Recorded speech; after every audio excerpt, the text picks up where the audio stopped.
Hi guys, welcome to McKola TV. This is the preview for Manchester United's final game of 2017. Manchester United against Southampton at Old Trafford. United looking to bounce back from two consecutive 2-2 draws. We've only picked up 2 points. 2-2s now. We need to win, for God's sake. Apologies for sounding a little bit light. Leaf will be there, but we're back on McKola TV. We've been away for a while. We'll only add the match reactions this week, but now we are back. Later on today we're going to have some FIFA action as well, but hoping you guys are all well, hope you're all good, and I'm hoping you've just seen the Mourinho press conference. It seemed in a fairly good mood today, considering we've dropped 4 points out of 6 in the last couple of games. We haven't had the best of festive fixtures, and he seemed a little bit happier. I'm not saying he was laughing, he was joking and doing all that kind of thing, but he was defending his players, he was defending his team, he was defending himself, and he was looking forward to the Southampton game. And it was a little bit interesting, to be honest, because I thought, we've got Southampton up next, a crucial game for United. We need 3 points. We know the league's all but gone, but nevertheless, we need to stay minimum second,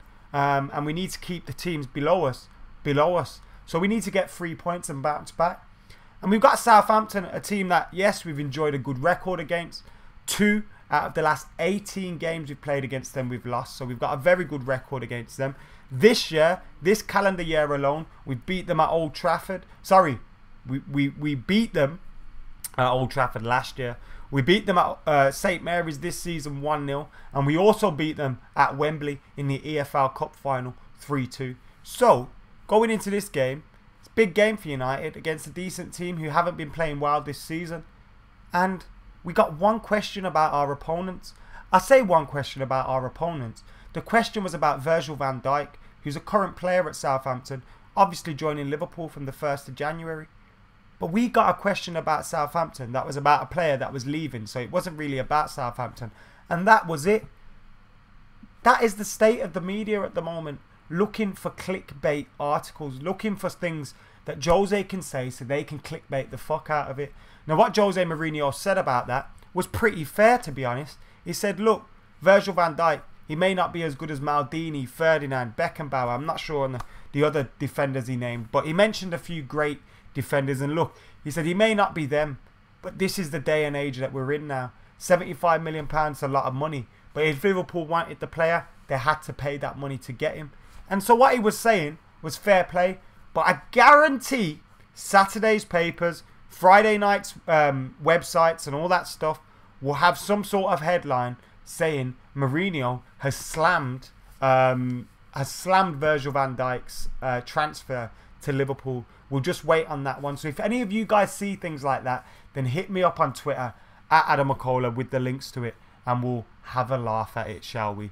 Anyway, like I was saying, this was the Man United vs Southampton preview. We're not going to get derailed by that talk like the press conference was. We're going to focus on the game. Last time out for Manchester United, 2-2 all draws. Been really, really disappointing in the manner that we've dropped those points as well. Now look, Burnley, first half awful, second half better. But we still possibly could have won the game. But coming back from 2-0 down to grab a last minute equaliser, it was better than expected at half-time, to be totally honest with you, after that first half performance. But that game against Leicester, when we were 2-1 up, playing against 10 men, had countless opportunities, missed them, and then go on to concede against 10 men from a set piece. Awful. We've conceded an awful lot of goals from set pieces. Now, Defoe's, you can let that one go because it was an absolutely fantastic free kick. But their goal from the free kick, awful. United against Leicester, awful. That breakaway goal as well, where Smalling was left on his own, awful. And we've just had, over the last couple of games, we've played well in patches, and then other parts we've just been awful. And them mistakes have come back to haunt us, and we need to get rid of those mistakes into the team, because we're dropping points. We've got Chelsea breathing down our necks, 3 points behind us, I think. And look, I know they're a long way off now, but Arsenal, Liverpool, Tottenham, those guys will all win games. So if we keep dropping points, they're going to come close to us, maybe go ahead of us. And we don't want to end up in a battle for top 4. We want to be comfortably top 2, top 3. That's where we want to be. We don't want to be dropping down to 4th, 5th and battling for those spots. That's not where we want to be, because that's not a signal of progression on last season. If we finish comfortable inside the top 2 and it's a City side that are breaking records galore, that are beating us to it, then you kind of, yes, it hurts, but you take your hat off and say, okay, fair enough. But if we're dropping further down the table, then that's going to be really, really disappointing. So it's why games like this are very important, to get the momentum going again. We've got 1 day's break in between a game against Everton away, which is now a difficult fixture. Earlier in the season when we beat them 4-0 at Old Trafford, different team. Now we're playing an Everton side that's very well organised, isn't going to concede very easily, and is going to be dangerous on the counter-attack under Sam Allardyce. So going to Goodison Park is going to be difficult now as well. And I'm sure Jose Mourinho's selection, he will have one eye on that. So yeah, it's all very interesting at the moment, but United need 3 points. It's a matter of fact. Let me get into some of the comments. Footfellas is in the house. We've got over 100. Sorry, Chelsea are 1 point behind. I did get that wrong. Thank you for correcting us, Andy and Cato. We've got over 120 odd people watching us at the moment. 46 likes, so get hitting that like button. Klopp equals hypocrite, says Nadeem. And I do agree with you there as well. I know we don't really want to talk about that, but from what he said about the Pogba transfer to now, chatting it. Lemon, obviously. 3 points needed. Glory, glory, Man United, says your dad. That's the name. I'm not, sending shots. Robin, happy birthday for yesterday, mate. I hope you had a great day. And Kazuki's also in the comments. Kevin says it comes down to us not having our first choice defenders. Always an issue with us. We don't get to have our first choice players. And injuries have been a big problem for Manchester United over the last couple of seasons. Big problems. I remember we suffered badly under Louis van Gaal. Whether it was a result of his training methods or whatnot, I'm not sure. But we had a lot of injuries then, and we're getting a lot of injuries now. And I know we don't usually have 5, 6, 7 players on the injury list, but we've always got 3 or 4 in key areas.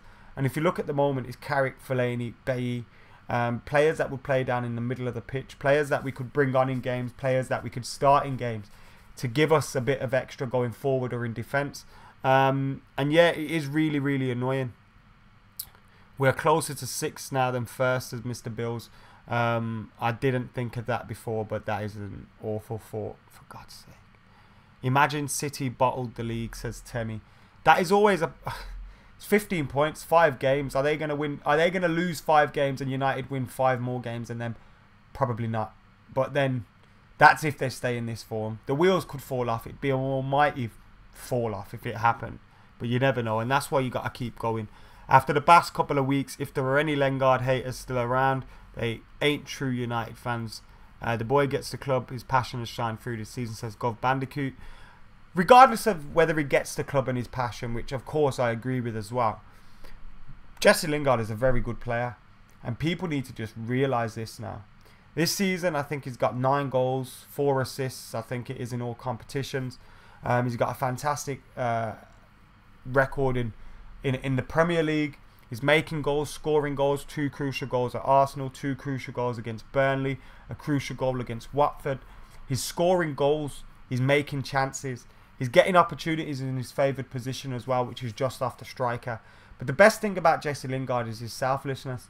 And I don't mean in terms of just simply running. His running is very, very intelligent, off the ball running, in between the lines, down the lines, and he creates space and chances for others. And yeah, look, he may not start every single game, and you don't expect him to.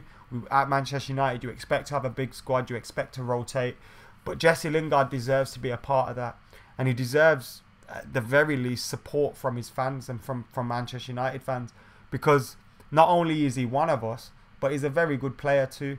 And whilst he may not ever win the Ballon d'Or or anything like that, we need players like Jesse in the squad.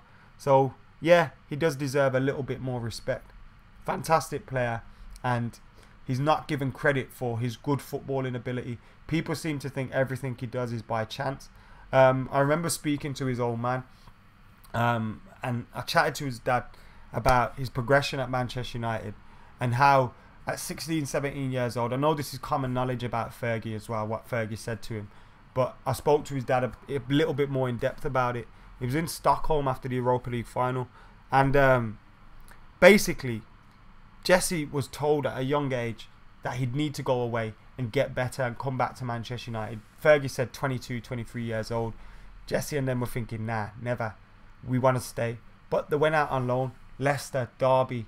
He's plied his trade in the Championship, Birmingham City as well. I remember in his debut for Birmingham City, he scored 4 goals. And he's plied his trade. He's done well away from the club.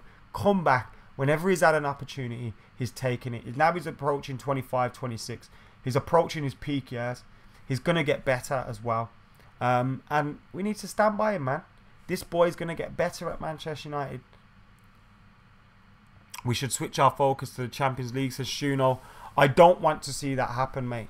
I don't want to be going to games in the Premier League which are just write-offs like the end of last season. And I could understand it last season when we were in the Premier League race. We were looking to get...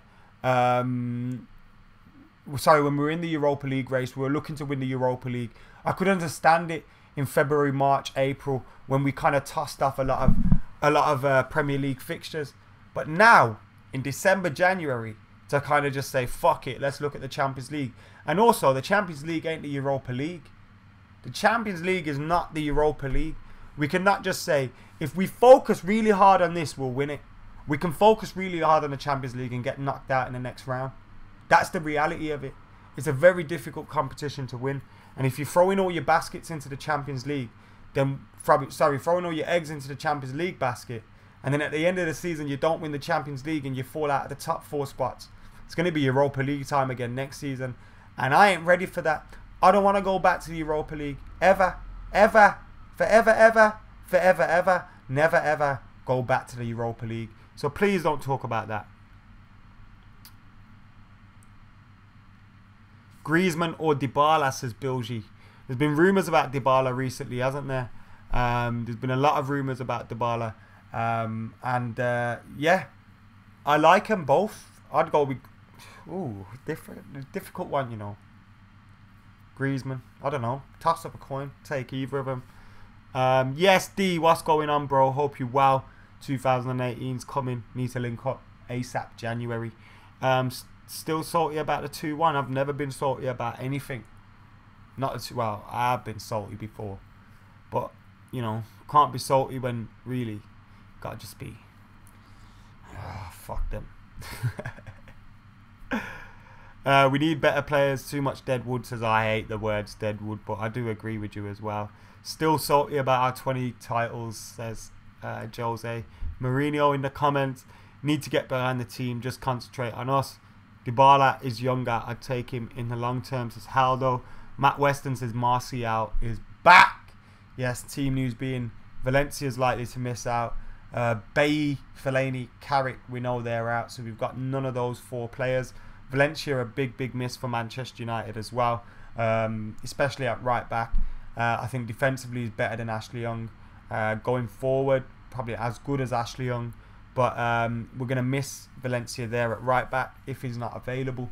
How do we line up against Southampton? And in the last couple of games, we've seen like a defensive 4 against Leicester, against Burnley.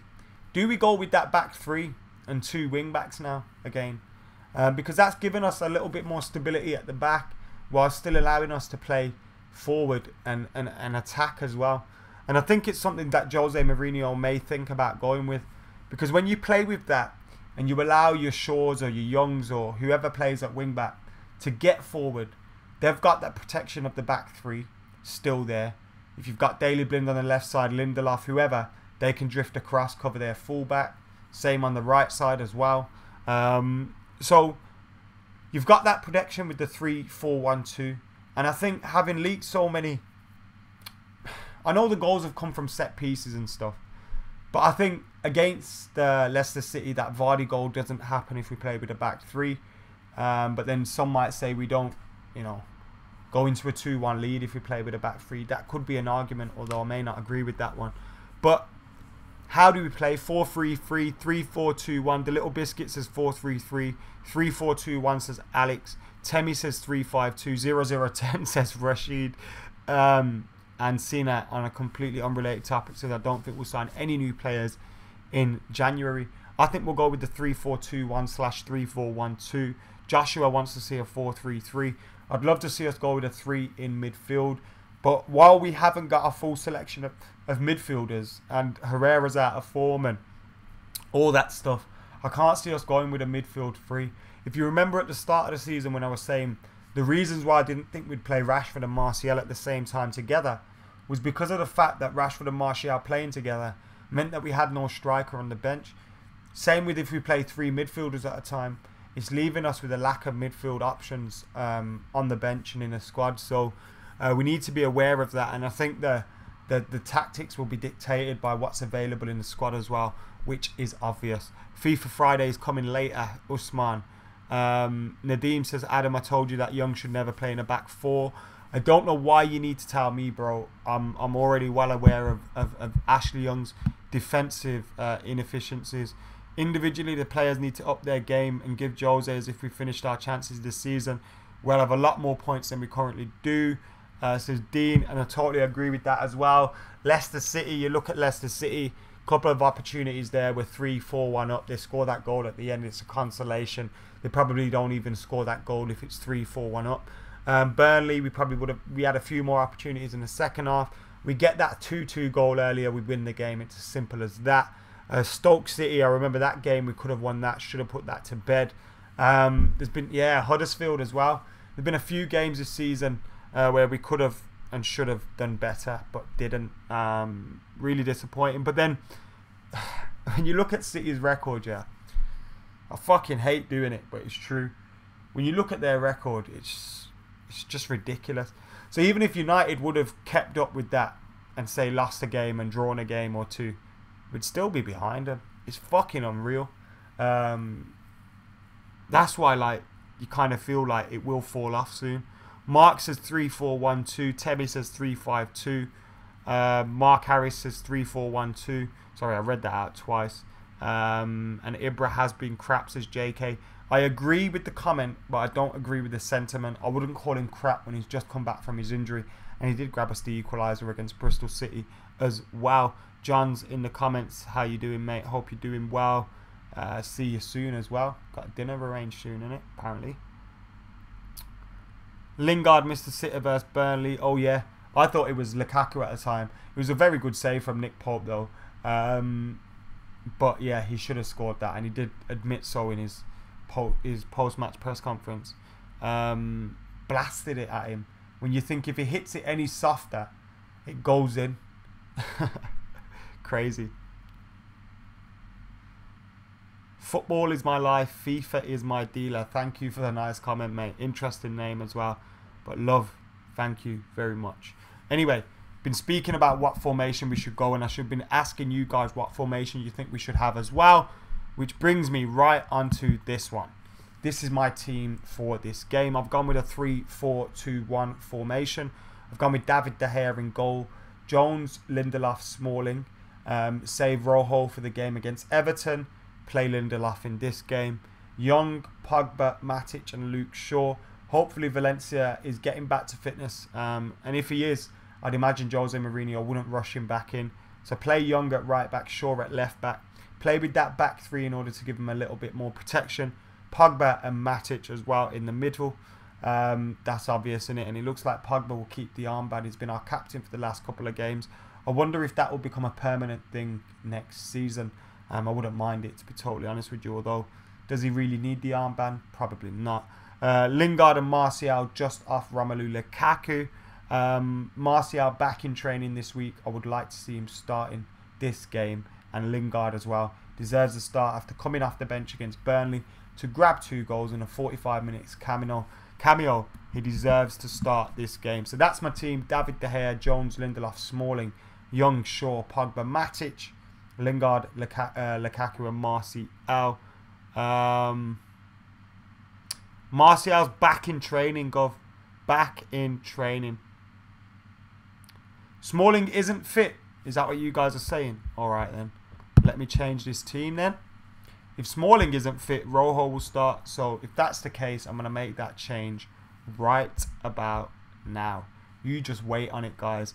While you're waiting for me to make that change, make sure you hit that like button. Make sure you're doing that right now. Make sure as well, if you haven't subscribed to Adam McKola TV, then you do so right now. It would be really nice if you did that. We're trying to hit 50,000 subscribers ASAP. So get doing that right now. And yeah, I'll be happy about it.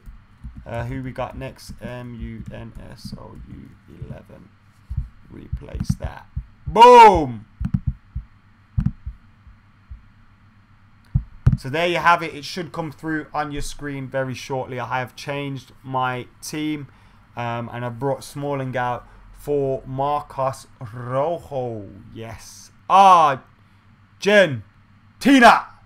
Prashant says Rojo is suspended. Marcos Rojo is not suspended. You are right in thinking Marcos Rojo picked up his 5th yellow card against Burnley. But halfway through the season, it gets wiped. So you can't get a suspension for 5 cards after 19 games, which is what happened. So Marcos Rojo is available, and I've put him in my team, and he's there in the 11. So we've got David De Gea, Jones, Lindelof, Rojo, Young, Shaw, Pogba, Matic, Lingard, Martial, and Lukaku. For everybody that is commenting that Marcos Rojo is suspended, let me tell you who he's not suspended. I'll post something into the comments now as well. Bear with me while I get that news story for you. That was on Manchester United yesterday. Where's it gone? Football news. There we go. Here we go, guys. I'm going to post it in the comments now. Just got it off the official website. There you go. Check that out. It's basically the news story which tells you that Marcos Rojo is available for this game. So if Chris Smalling is unavailable, bang him in. What Lukaku needs to do to be a better striker. At the moment, I think all he's missing is goals. He didn't have the greatest time against Burnley, but against Leicester City, against Watford, sorry, against Burnley, Leicester City, who did we play before that? Watford, Arsenal, all those guys, I thought he played very, very well in his all-round play. His chances that he created against Leicester City were amazing. And if you just think, oh, if he was on the end of them, he's tucking them. I know Jesse was unlucky with his hit in the face of the post after rounding the keeper, but Romelu Lukaku tucks that one. And it's a shame he wasn't on the end of some of the chances he's been creating recently. But I think his performance have been a lot better recently. I think he's just been lacking the goals he has been doing from the start of the season. But he scored 15, 16 goals this season. We can be too critical on him. Yes, he's going to have hot patches of goals. Yes, he's going to have cold patches where he doesn't score as many. As long as he's contributing to the team is the main important thing. And Jose Mourinho was speaking today as well in a press conference about Romelu Lukaku. They're always looking for a headline. They're always looking for him to criticise someone. But he come out and defended him, and he said that, look, Romelu Lukaku, yeah, he may not be getting praise and love from pundits and fans and media, but from me, I'm appreciating him. I'm grateful for him because he's doing his job. He maybe deserves a rest, and then he said he maybe deserves a rest, and then he was asked whether he's going to rest him, and he said no. Fucking typical, innit? Ozil O'Mara says Ufaluzi. We could do with both of them, you know. One in the middle, one on the right. Rotating with Jess and Matta and Mickey. Agent P working his magic with Zuma, says Manraj. That'd be an interesting one, actually. Is Kurt Zuma permanently at Stoke, or is he on loan at Stoke? I'm not too sure with that one, but obviously Jose Mourinho has a relationship with him. It'd be interesting whether he'd go for that one. Jaden, thank you for getting involved. Joshua, Robin, thank you for getting involved. Soulflow says he just joined the screen. Why is he crying? It's weird, Jay. You know what I don't get about YouTube comments? I know there's a lot of dickheads in YouTube comments. There's a lot of dickheads on YouTube comments. The majority on Adam McKola TV aren't dickheads, to be honest. Although occasionally I do get the odd one coming across.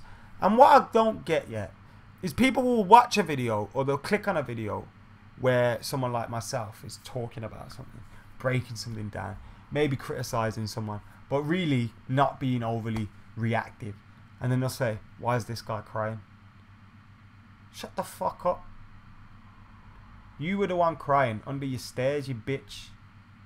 That's why all you do now is sit on your laptop writing bullshit comments on YouTube.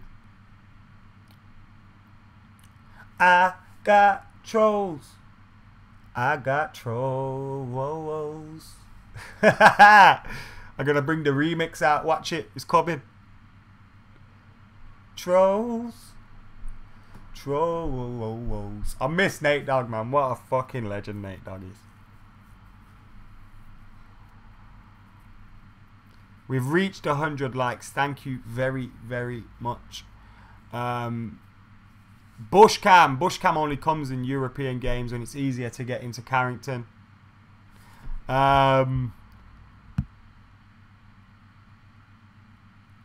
Need more service for Lukaku, said one of the comments. I totally agree with that as well, mate. Romelu Lukaku has been absolutely starved at times. Absolutely starved. Yes, we got Justin Hernandez working on the beat. Yes. Who is coming in Jan, says Marco. I never really get excited about the January transfer window because I rarely expect us to make many signings. It just doesn't usually happen. So, I don't know. Like Jose says, it's something like Ozil or someone comes available, I'm sure he'll pounce, but don't imagine it. Usman says, I deserve more than 43,000 subscribers. Thank you very much, mate. It's a lot, it's a lot. But can you just hit that subscribe button if you haven't? It's alright, Soulflow. You're lucky I'm not gonna block you. Lingard has really improved under Jose, says Leon. Wingers ain't passing to the attacks, says Imam. Probably an issue when you don't have natural out and out wingers.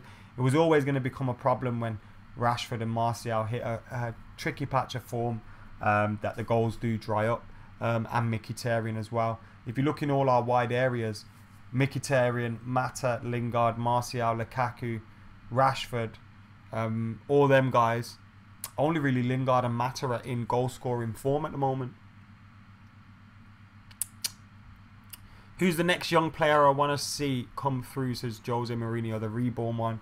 Next one on the treadmill. Obviously, you've got on conveyor belt treadmill. Obviously, you've got Fosu and Andreas who are away on loan. I'd like them to come back and be a part of the first team. But looking in the academy, you think Twanzebe is the next one through. After Twanzebe, it was good to see the likes of Roshan Williams, who could be a possible shout if he keeps his fitness. Jose Mourinho may pick a defender out of there. He does like defenders. So Roshan Williams, Axel Twanzebe, Demi Mitchell's a possibility at left back. There's a few good younger talents, and then of course you got the younger ones, Angel Gomez, Callum Gribben, who you'd expect to maybe get on the bench here and there in some cup games, but they're not going to get many first team minutes this season. You're looking at in the next 2-3 years them to become more prominent in the first team. So it's a matter of time with those guys. But like Fizzy, Joe Riley, Demi Mitchell, Axel Twanzebe, Roshan, Joel Pereira. Joel Pereira is a fantastic player. Obviously, goalkeeper with the #1 in the world in that position in our team at the moment. It's going to be hard for him, but he's a very, very talented goalkeeper.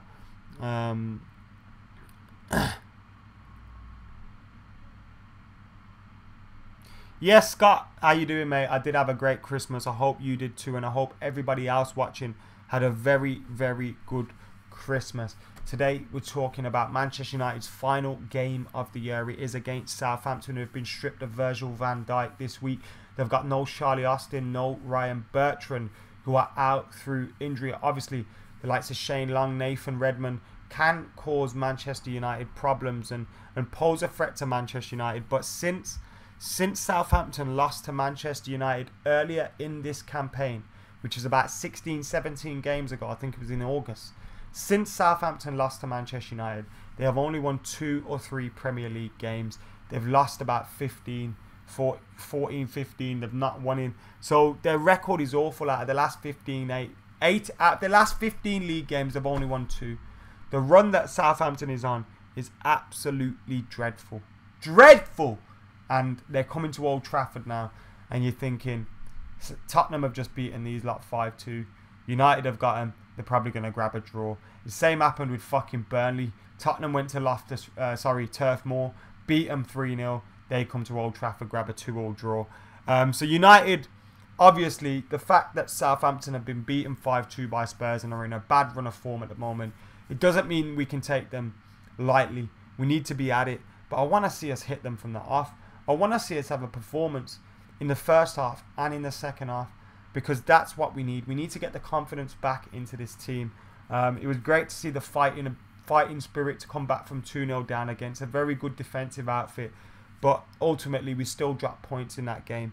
We need to get back at it now, winning 3 points against Southampton. And I think we will do that with a 3-0 victory. What do you guys think? Get your predictions in right now. I'm going to read some of them out and hopefully read your names out as well. So get your score predictions in. I'm going 3-0 with Romelu Lukaku scoring. He scored in the 1-0 victory at St. Mary's earlier this season.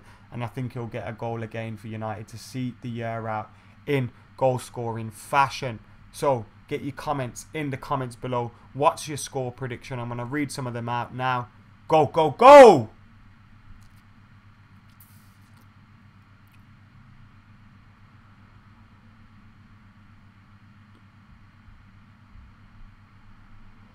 Come on. Score predictions. 2-1 says Imam. 2-0 says Fizzy. 4-1 says Charles. 4-0 says Ziad. Rashid says 2-1. Sam finally catch the stream. Yes, mate. Usman says 3-1. Robin 4-0. Conrad 3-1. KO 2-1. JMS 4-0. Soulflow 2-0. 3-0 says Munraj. 2-1 says Rashid. 10-0 says Football. Ziad says 4-0. FC 3-0 says Ahmed. 5-0 Ronak. 2-0 says Sina. Backfiat says 6-3. Akos says 3-1. Stephen 1-0. Munraj 3-0. Conrad 3-1. Majidor 2-1. Saf 3-1. Gov says 3-2. Edgy game we win. Jaden says 3-0. Alex says 2-0. D says he's praying for a clean sheet. 4-0 baby says Zena. Old Gamer says 2-1. And I am saying 3-0. Gree says 3-1. J Jonas says 700-0. Ryan says 1-0. CM says 2-0. Scooper says 3-0. Nepal says 2-0. Suraj says 3-1. And Soulflow's changed his mind on his predictions. Anyway, guys, that has been the live Manchester United against Southampton preview. Remember, this weekend we've also got FIFA content coming your way. We've also got the reaction to the Southampton game, as well as a match day vlog and much, much more, as well as the 2017 review of the year for coming up your way on Monday. That will be up. Can't wait to bring that to you. I'm excited to record that. Anyway, guys, I have been Adam McKola. You guys have been absolute legends. This has been a Manchester United vs Southampton preview. Make sure you're hitting that like button, subscribing, commenting and sharing, whether you watched it live or you watched it back later. Thank you very much. I'm out of here.